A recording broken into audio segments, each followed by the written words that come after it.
Member of Parliament for Kimbwezi West constituency for the removal from office by way of impeachment of Gachagua, the Deputy President of the Republic of Kenya. I have been invited to appear in Parliament in the National Assembly tomorrow at 5 p.m.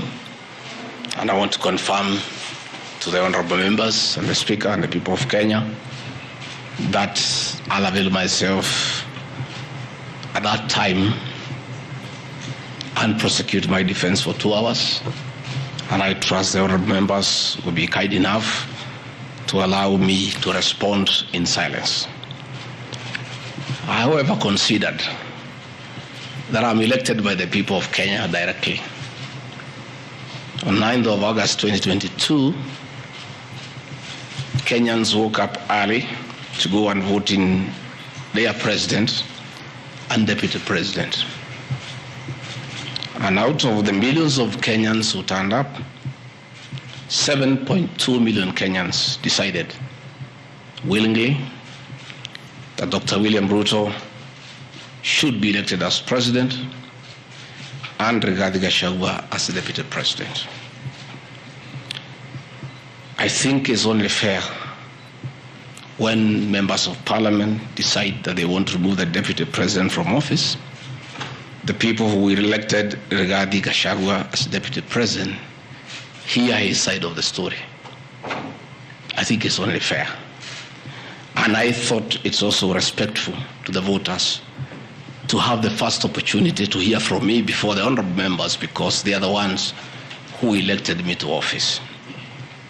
Article 1 of the Kenya Constitution says that the power, the sovereignty of this great nation rests with the people.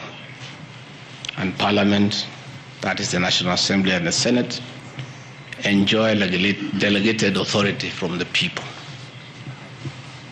It is therefore very important that the people who elected me as deputy president get my response of the very outrageous accusations against their deputy president that have no basis, that is sheer propaganda, that is a scheme to hold me out of office because of other political considerations, and has nothing to do with violation of the Constitution.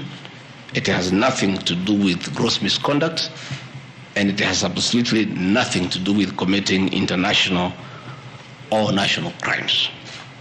The people of Kenya are therefore entitled by right to hear from their deputy president what is his response to those outrageous allegations. Again, an attempt to do a public participation in a very short exercise that was done.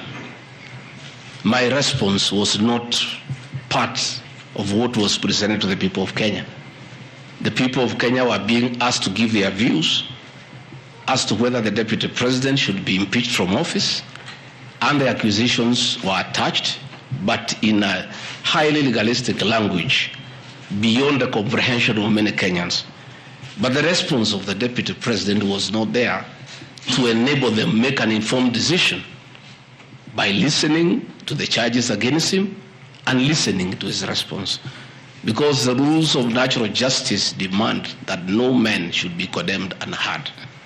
My lawyers will be vigorously challenging that public participation as a nullity, and that does not meet the threshold of public participation as expounded by the Supreme Court of Kenya during the celebrated case of Governor Peter Wabora.